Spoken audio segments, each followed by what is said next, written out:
Hello welcome back to my channel Swax kitchen. Janmashtami उपलक्षे समस्त को मो तरफ हैप्पी जन्माष्टमी। आपण माने तो समस्ते जानिचंदी क्षीर हो बा दही बा लहुणी कान्हांकर ए सब जिनस बहुत पसंद। तो दही रे आमे आज गोटे बढ़िया रेसिपी बनेबा एवं कान्हांक पाखरे भोग लगेबा। तो आजिर रेसिपी होची श्रीखंड। श्रीखंड बनेबा पई आमे गोटे कंटेनर नेकी ता ऊपर एम्ति गोटे स्टेनर रखि नबा एवं स्टेनर उपरे गोटे सफा कपड़ा को पकई नबा। देन सेथिरे आमे हाफ लिटर दही को संपूर्ण भावे पकई नबा। आपण माने चाहिले अधिक क्वांटिटी रो दही भी नेई परिबे। वर्तमान आमे कपड़ा टिकु स्टेनर ऊपर उठेकी तार चारि पाखो को आमे धरि नबा एवं हाथ सहाय्य रे टिके टिके प्रेशर देकी पानी सब को एठी काढी नबा। बेसी प्रेशर देबेनी, जदि बेसी प्रेशर देबे ताहले पानी सहित दही भी कपड़ा बाहर को बाहरी आसीबो। किछि पानी बाहरी आसीबा परे आमे कपड़ार मुहंटी को भल भाबे बांधी नबा एवं ताको पुणी थरे स्टेनर ऊपर रखिकी गोटे ओजनिया जिंस को ता ऊपर लदी नबा।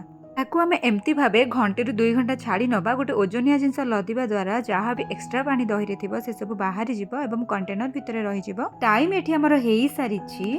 ओजनिया जिनसटी को वर्तमान आमे एथिरु काढी नबा। एबे आमे बांधी रखितिबा दही को कपड़ा रो आस्ते आस्ते करके काढी नबा। आपण माने देखि पारुथिबे दही रे जहाँ भी एक्स्ट्रा पानी थिला सबु बाहरी सारिछि। आ गोटे छोट कंटेनर नेकी आमे सेथिरे 7-8टा केसर दाना को नै जिबा एवं सेथिरे 2 चम्मच गरम क्षीर पके नबा। देन स्पून साहाय्य रे ताको भल्ल भाबे मिसै नबा। आपण माने देखि पारुथिबे क्षीरर कलर एठी पूरा येलो हे सारलानी एवं आकु आमे परे यूज करिबा। वर्तमान आमे दही उपरे 2 चम्मच गुंड करी रखितिबा चीनी को पके नबा। आपण माने गुंड चीनी यूज करिबा द्वारा एटा भलो भाबे जल्दी मिसी जिवो। गोटा चीनी मिसिबा को बहुत टाइम लागिवो। देन सेथिरे केसर क्षीर को पके नबा जा द्वारा ए दहीटी पूरा येलो कलर हे जिवो एवं तार लुक भी बहुत बढ़िया आसीबो। दही क्षीर एवं चीनी रो मिश्रण को गोटे व्हिस्क सहाय्य रे आमे भलो भाबे आको मिसै नबा। एमिति मिसैबा द्वारा दही रो टेक्सचर पूरा क्रीमी क्रीमी आसीबो। आपण मानकु एई प्रोसीजर 3 रु 4 मिनिट ही लागिवो।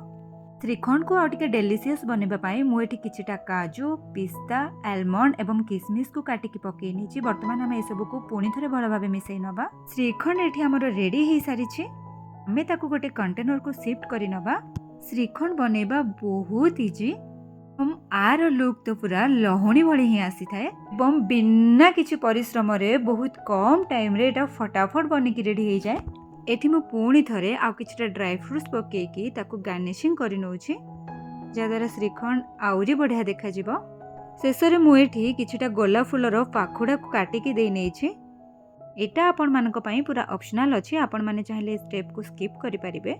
जन्माष्टमी उपलक्षे तो बहुत जण बहुत किछि रेसिपी बनै थांती, हेले आपण माने जदि केबे भी ए रेसिपीटा ट्राई करि नाहंती ताहाले निश्चय थरे ट्राई करंतु एवं यार टेस्ट बहुत ही बढ़िया लगी थाए। आपण माने एही रेसिपीटी को जन्माष्टमी सहित बाकी जेकोनोसी फास्टिंग रे बा जेकोनोसी पूजा पर्व दिन रे बनै पारिबे। एठी मु आपण मानकु आउ गोटे कथा कहि रखिबी, मोर हाफ लिटर दही रे एई गोटे कप ही श्रीखंड बनिछि। आपण मानकु जदि अधिक क्वांटिटी दरकार थाए ताले आपण माने आउ टिके एक्स्ट्रा दही नै जिवे। मु स्पून ने काढी के आपण मानकु एठी देखै नउछि केते सुंदर क्रीमी क्रीमी देखा जाउछि। आपण माने निजे देखि नियंतु। वीडियो सहित एठी मु मोर जन्माष्टमी रो गोटे छोटो वीडियो ऐड करि नेछि एवं से श्रीखंड सहित बाकी 2टा मोर होममेड मीठा माने मु निजे बनेथिबा मीठा को एठी मु पूजा करि नेछि। जदि आपण माने तार वीडियो देखिबा को चाहउचंती ताहले मोर YouTube चैनल को विजिट करि नियंतु। ओके, तो आज रे श्रीखंड प्रिपरेशन आपण मानको केमती कोन लागिला मते कमेंट रे जणेबा को बिल्कुल भूलिबेनी। पुणी देखाबा आ एको नुवा वीडियो रे एवं आ एको नुवा रेसिपी सहित। आज पय रहिली, बाय बाय।